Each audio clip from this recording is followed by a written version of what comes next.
میں اجر دیتا ہے۔ اور یہی اللہ تعالیٰ نے کہا وَمَا أُمِرُوا إِلَّا لِيَعْبُدُوا اللَّهَ مُخْلِصِينَ لَهُ الدِّينَ حُنَفَاءَ۔ لوگوں سے یہی حکم دیا گیا ہے کہ وہ ایک اللہ کی عبادت کریں خالص ہو کر، دین سمجھتے ہوئے، مخلصین لہ الدین۔ نماز اس لیے نہیں پڑھ رہا ہوں کہ باپ دادا کو دیکھا ہے، بچہ تھا میرے باپ نے انگلی پکڑ کر مسجد پہنچا دیا اور اپنے ساتھ نماز پڑھوایا، ایک عادت دلا دی، اسی عادت کے تحت میں نماز پڑھ رہا ہوں، ایسا نہیں۔ گھر والے روزہ رکھتے تھے اور انہوں نے مجھے عادت دلا دی ہے روزہ رکھتا ہوں تو عادت کے تحت میں روزہ رکھ رہا ہوں، ایسا نہیں۔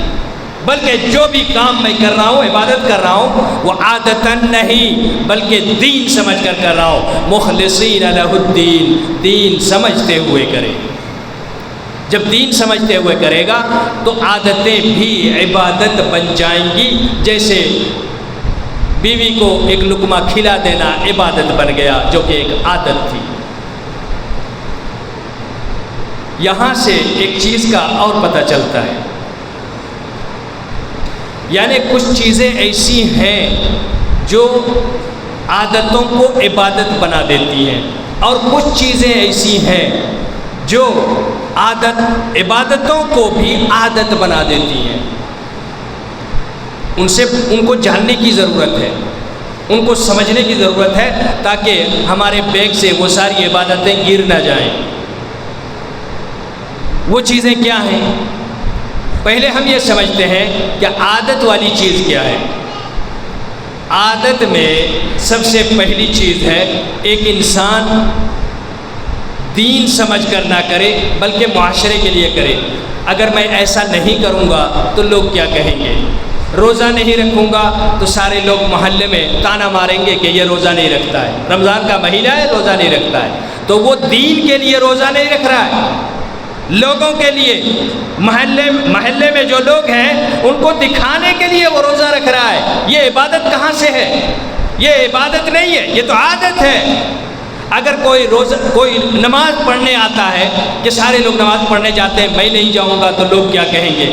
اگر یہ سوچ کے آتا ہے نماز پڑھنے کے لیے، یہ عبادت نہیں ہے، یہ عادت ہے۔ اور عادت کے بارے میں ہم نے سمجھا کہ عادت چھوڑ دینے سے گناہ نہیں، اور اگر کیا تو کوئی ثواب نہیں، یعنی کہ یہ نماز کسی کام کی نہیں، اس میں کوئی ثواب نہیں ہے۔ پھٹا ہوا بیگ، پوری نمازیں زندگی بھر کی اس میں سے گر گئی ہیں راستے میں۔ ریاکاری ہے یا دین سے دوری، جہل کے ساتھ کوئی انجام دے، یا باپ دادا نے ایسے کیا ہے اس لیے کرتے ہیں، یا کسی نے کہا تھا، یا بزرگوں نے کہا ہے، یا بڑوں نے ہمیں ایسے سکھایا اس لیے کرتے ہیں، یہ ساری عادتیں ہیں۔ اور ان عادتوں کو دین سے کوئی مطلب نہیں ہے، نہ ہی ان کا کوئی اجر ملنے والا ہے، اور یہ عبادت کے خانے میں شمار ہو ہی نہیں سکتی۔ چاہے وہ نماز جیسی عبادت جو سب سے اہم ترین عبادت، یہ اگر ضائع ہو جاتی ہے تو باقی چیزیں کہاں بچتی ہیں؟ تو پھر المؤمن کیس فطن کے تحت مومن جو ہوشیار ہوتا ہے، جو اپنی عادتوں کو عبادت بنا لیتا ہے، اس کا ضابطہ کیا ہے؟ کیسے ہم ایسا کر سکتے ہیں؟ کیا کوئی طریقہ ہے کہ ہم اپنی عادتوں کو بھی عبادت بنا لیں اور اس سے بھی نیکی ارننگ کر لیں اور ہم اجر حاصل کر لیں؟ جی ہاں، اس کے لیے اللہ کے رسول اللہ سبحانہ و تعالیٰ نے فرمایا فَمَنْ كَانَ يَرْجُو لِقَاءَ رَبِّهِ فَلْيَعْمَلْ عَمَلًا صَالِحًا وَلَا يُشْرِكْ بِعِبَادَةِ رَبِّهِ أَحَدًا۔ دو باتوں کا خیال رکھنا ہے۔ امام مالک رحمہ اللہ، امام دار الہجرہ، مدینے کے جو امام تھے، امام مالک رحمۃ اللہ علیہ، وہ کہتے ہیں کہ اگر تمہارے سر میں کھجلی ہو رہی ہے، کھجاتا ہے نا، سر کھجاتا ہے، اگر تمہارے سر میں کھجلی ہے تو سر کو کھجانے سے پہلے ہاتھ کو اٹھا کے تھوڑی دیر رک جاؤ، اس کے بعد سوچو کیا یہ کام اللہ کے حکم سے ہو رہا ہے کیا اللہ کے رسول صلی اللہ علیہ وسلم کا کوئی طریقہ ہے؟ اگر یہ دو چیزیں تمہیں مل جاتی ہیں، اللہ کا حکم یا رسول صلی اللہ علیہ وسلم سے اس کی رہنمائی، تو پھر بلا جھجک اپنا سر کھجاؤ، کیونکہ یہ جائز ہے اور یہ دین کا کام ہے، یہ بھی تمہارے لیے عبادت ہے۔ اور اگر تمہیں اللہ کا حکم نہ ملے، قرآن سے حکم نہ ملے، یا اللہ کے رسول صلی اللہ علیہ وسلم سے حکم نہ ملے، تو پھر اس کام کو چھوڑ دو، کیونکہ یہ عبادت نہیں ہے اور نہ ہی اس کی کوئی گنجائش ہے، ایسا تم نہیں کر سکتے۔ یعنی سر کھجائے اس کے لیے بھی تمہیں دلیل چاہیے، قرآن سے دلیل چاہیے، قرآن میں نہیں ہے تو حدیث سے دلیل چاہیے۔ جب تک دلیل نہ ہو تب تک سر کو بھی کھجانا نہیں ہے۔ دلیل کی کتنی اہمیت ہے، اور یہ انہوں نے کیوں کہا؟ کیونکہ یہ اللہ سبحانہ و تعالیٰ نے کہا ہے، اتبعوا ما انزل الیکم، اتبعوا ما انزل الیکم، اس چیز کی اتباع کرو جو تمہارے پاس اتاری گئی ہے۔ یہاں میں ایک مثال دینا چاہوں گا۔ باہر سے کوئی ایک آدمی آئے اور کسی بھائی سے کہے کہ تھوڑا سا باہر آنا، کسی کام سے، کوئی کام ہے آپ تھوڑا سا باہر آ جاؤ۔ باہر آپ نہیں جاؤ گے، سوچو گے یہ چھوٹا بچہ ہے، چلو بعد میں سن لوں گا تمہاری بات، جاؤ ادھر سے۔ آپ اس کو اہمیت نہیں دو گے۔ اگر اہمیت دیے بھی یہاں سے باہر چلے گئے تو آپ نے کس کی بات مانی؟ کس کی بات مانی؟ اس بچے کی جو بلا رہا تھا، آپ نے اس کی بات مانی۔ لیکن یہی وہ بچہ آ کے آپ سے کہتا ہے، آپ کے ابو آئے ہوئے ہیں باہر اور وہ آپ کو بلا رہے ہیں، تو آپ ذرا بھی تردد نہیں کرو گے۔ جیسے ہی آپ سنو گے کہ میرے ابو بلا رہے ہیں، آپ جلدی سے باہر نکل جاؤ گے اور جا کے ان سے ملاقات کرو گے۔ اس وقت بات یہ ہوگی کہ آپ نے بچے کی بات نہیں مانی، بلکہ آپ نے اپنے ابو کی بات مانی، کیونکہ بچے نے کہا آپ کے ابو نے مجھے بھیجا ہے بلانے، تو اصل بلانے والے آپ کے ابو ہیں، تو آپ نے اپنے ابو کی بات مانی۔ یہ فرق ہے، اور یہی فرق اس آیت میں اللہ تبارک و تعالیٰ دکھا رہا ہے۔ بڑے سے بڑا عالم ہو، مفتی ہو، کتنا بڑا ہی بزرگ کیوں نہ ہو، اگر وہ تمہیں کوئی بات کہتا ہے اور اس کی بات تم مان لیتے ہو، نماز ایسے پڑھو، وہ سکھا رہا ہے تمہیں اور تم ویسی نماز پڑھنے لگتے ہو، تو تم نے اللہ کی بات نہیں مانی بلکہ اس کی بات مانی، تمہاری نماز اس کے مطابق ہوئی۔ لیکن یہی شخص جب بتا دیتا ہے، قرآن سے پڑھ کے آیت یا حدیث سنا کے آپ سے کہہ دیتا ہے کہ حدیث میں یہ طریقہ ہے، اللہ کے رسول صلی اللہ علیہ وسلم نے ایسی نماز پڑھی اور یہ ساری تفصیلات حدیث سے سنائی، اس وقت جب آپ یہ عمل کرتے ہو تو اس کا مطلب یہ ہوا کہ آپ نے اس آدمی کی بات نہیں مانی بلکہ بات کس کی مانی؟ اللہ کے رسول صلی اللہ علیہ وسلم کی بات مانی، کیونکہ ان کی ہی بات ریفر کر رہا ہے یہ شخص۔ اور اگر بغیر ریفر کے، بغیر حوالے کے اس نے بات کہی تو آپ کا عمل اس کے مطابق ہو گیا، اللہ کے رسول صلی اللہ علیہ وسلم کے مطابق نہیں ہوا۔ یہی مطلب ہے اس آیت کا، اتبعوا ما انزل الیکم، اس چیز کی اتباع کرو جو تمہارے اوپر اتاری گئی، قرآن مقدس۔ قرآن دو طرح سے ہے۔ قرآن کتنا ہے؟ کتنا ہے قرآن؟ میں تھکانے لگا آپ لوگوں کو، چلیے جواب دیجئے۔ ورکشاپ شروع ہو گیا۔ قرآن کتنا ہے؟ دو طرح۔ کون کہہ رہے؟ کون؟ آپ کہہ رہے؟ قرآن دو ہے نا، دو طرح سے۔ کون کون ہے؟ جی جی فرمائیے۔ ایک ہے جی، جزاک اللہ خیر۔ آپ نے کہا دو، کیا کیا ہے؟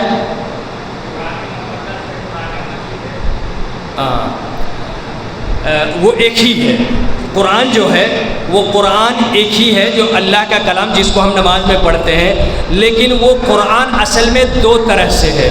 ایک قرآن وہ جس کی ہم تلاوت کرتے ہیں، اور ایک قرآن وہ ہے جسے ہم حدیث کہتے ہیں۔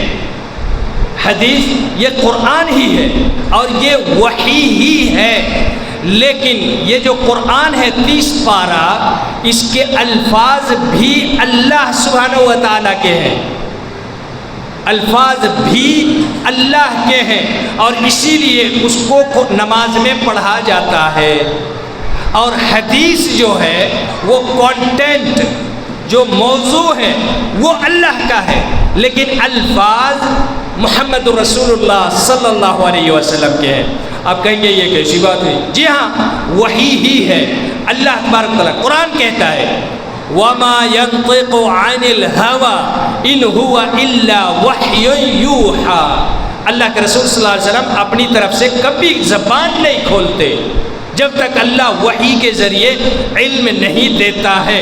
جب علم دیتا ہے، الفاظ بھی محفوظ ہوئے تو وہ یہ قرآن ہو گیا، اور جو الفاظ آپ صلی اللہ علیہ وسلم نے اپنی طرف سے الفاظ میں سنایا، جیسے جو میں نے آیت پڑھی وہ عربی میں ہے نا، عربی میں ہے نا، آپ کو سمجھ نہیں آئی، اس لیے میں نے اردو میں ترجمہ کر دیا۔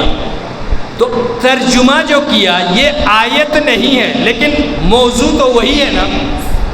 ترجمہ معانی ہے، یہ مفہوم ہے، لیکن اردو میں جب کہیں گے، اردو میں جب میں کہوں گا تمام تعریفیں ثابت ہیں اللہ کے لیے، یہ قرآن ہے، قرآن ہے، یہ نہیں ہے نا، اس کو قرآن نہیں کہیں گے، لیکن قرآن کا مفہوم ہے، موضوع وہی ہے۔ قرآن میں ہے الحمدللہ رب العالمین، الحمدللہ رب العالمین، یہ الفاظ اللہ سبحانہ و تعالیٰ کے ہیں، تو ویسے ہی جب کہیں گے تو یہ والا قرآن ہو گیا جس کی تلاوت عبادت ہے، لیکن تمام تعریفیں ثابت ہیں اللہ کے لیے، موضوع تو وہی ہے، لیکن یہ بار بار کہیں گے تو اس کی تلاوت میں اردو میں کہیں گے تو اس تلاوت میں آپ کو ثواب نہیں ہے، ایک حرف میں 10 نے کیا، اس میں آپ کو نہیں ملے گا، یہ فرق ہے، ورنہ دونوں قرآن ہے، دونوں وحی ہے، یہ اللہ تبارک و تعالیٰ نے کلیئر کر دیا ہے۔ تو دونوں وحی کے اندر سے دلیل تلاش کریں گے، اگر دلیل مل جائے، چاہے یہ تلاوت والے قرآن میں ہو یا بغیر تلاوت والے جو مفہوم والا قرآن یعنی حدیث ہے، اس میں دلیل مل جائے تو آپ سر کو کھجاؤ، نہ ملے تو نہ کھجاؤ، کیونکہ یہ عمل عبث ہے، بیکار ہے۔ اب اللہ تبارک و تعالیٰ نے کہا جو چیز تمہارے اوپر اتاری گئی، یعنی حدیث بھی اتاری گئی اور قرآن بھی اتارا گیا، یہ دونوں چیزیں جب اتاری گئیں انہی کے مطابق عمل کرو۔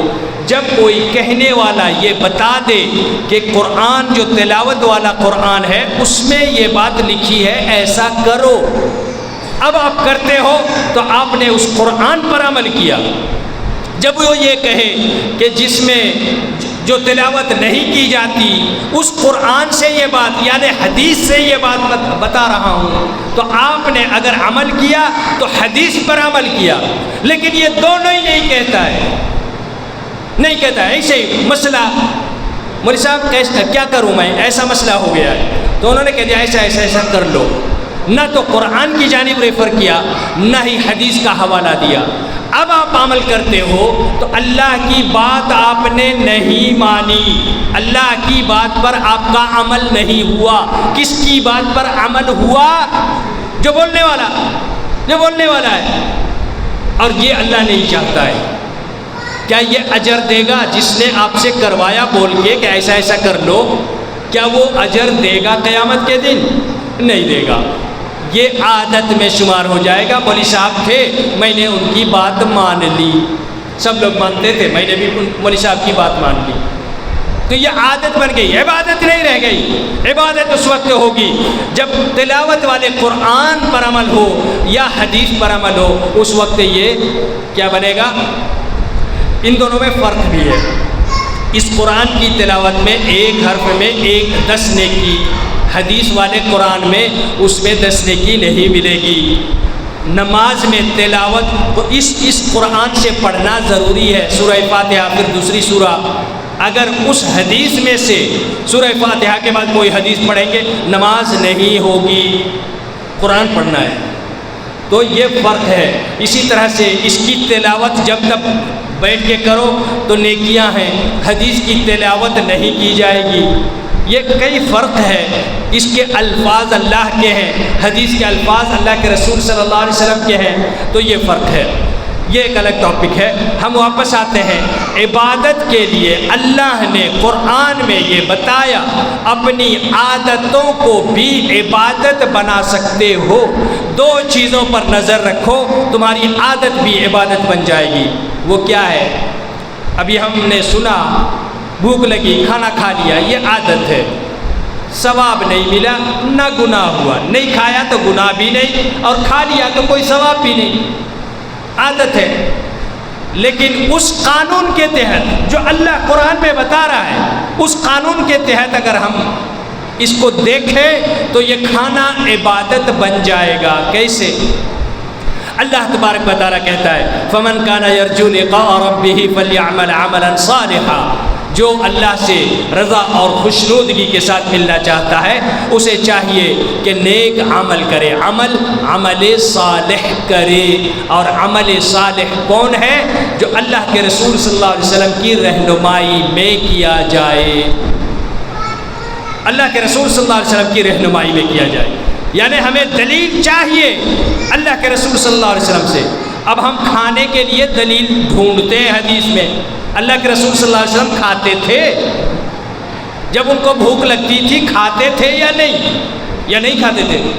کھاتے تھے نا؟ جی کھاتے تھے۔ اللہ کے رسول صلی اللہ علیہ وسلم سے یہ دلیل مل گئی کہ آپ کھاتے تھے۔ اب طریقہ دیکھیے، کیونکہ اللہ کہتا ہے حکم میرا ہونا چاہیے اور طریقہ میرے نبی کا ہونا چاہیے، کیونکہ حکم دینے والا میں اور طریقہ تمہیں بتانے کے لیے، پریکٹیکل سکھانے کے لیے میں نے نبی کو بھیجا تھا۔ انہوں نے پریکٹیکل تمہیں کر کے دکھایا ہے، ان کے طریقے کے مطابق میرے حکم کو ماننا ہے۔ یہ نہیں کہ میں نے حکم دیا جیسی مرضی تم نے عمل کیا، نہیں چلے گا۔ یہ حکم میرا ماننا ہے، کسی اور کا نہیں، لیکن طریقہ محمد رسول اللہ صلی اللہ علیہ وسلم کا ہونا چاہیے، کیونکہ اللہ نے ان کو پریکٹیکل ہمیں کر کے دکھانے ہی کے لیے بھیجا تھا۔ پھر ان کے طریقہ کو چھوڑ کر اگر کوئی دوسرے طریقہ سے کرے گا تو اللہ تبارک و تعالیٰ اسے قبول کرنے والا نہیں۔ یہی ہے عمل صالح۔ تو ہمارا عمل صالح کب ہوگا؟ جب رسول صلی اللہ علیہ وسلم کے طریقہ پر۔ اللہ تبارک و تعالیٰ کہتا ہے کُلُوا مِمَّا رَزَقْنَاكُمْ حَلَالًا طَيِّبًا۔ قرآن میں کہتا ہے جو ہم نے تمہیں حلال رزق دیا ہے، پاکیزہ رزق دیا ہے، وہ اس میں سے کھاؤ پیو۔ کھانے کا حکم دیا اللہ نے، کھانے کا حکم دیا، پاکیزہ چیز، حرام چیز نہیں۔ پاکیزہ رزق جو اللہ نے ہمیں دیا وہ حکم دے رہا ہے کہ کھاؤ۔ اب اللہ نے حکم دیا، اب اس کا طریقہ کیا ہے؟ اللہ کے رسول صلی اللہ علیہ وسلم سے پوچھتے ہیں اللہ کے رسول آپ ہمیں پریکٹیکل طریقہ بتائیے تاکہ ہم کھانے کو عبادت بنا لیں، جو کہ عادت تھی، ہم اسے عبادت بنانا چاہتے ہیں۔ ہمیں حکم تو اللہ کا مل گیا، اب آپ کا طریقہ ہمیں چاہیے تاکہ یہ عبادت بن جائے۔ اللہ کے رسول صلی اللہ علیہ وسلم نے حضرت انس رضی اللہ تعالیٰ عنہ سے کہا یا غلام سم اللہ وکل بیمینک وکل مما یلیک وکل بیمینک۔ بچے جب کھانے کے لیے بیٹھو تو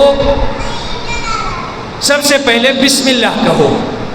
طریقہ دیکھیں، طریقہ کھانے کا ہے، کھانے کا طریقہ، کھانے کو عبادت بنانا ہے تو حکم اللہ کا ملا، اب طریقہ محمد صلی اللہ علیہ وسلم کا مل رہا ہے۔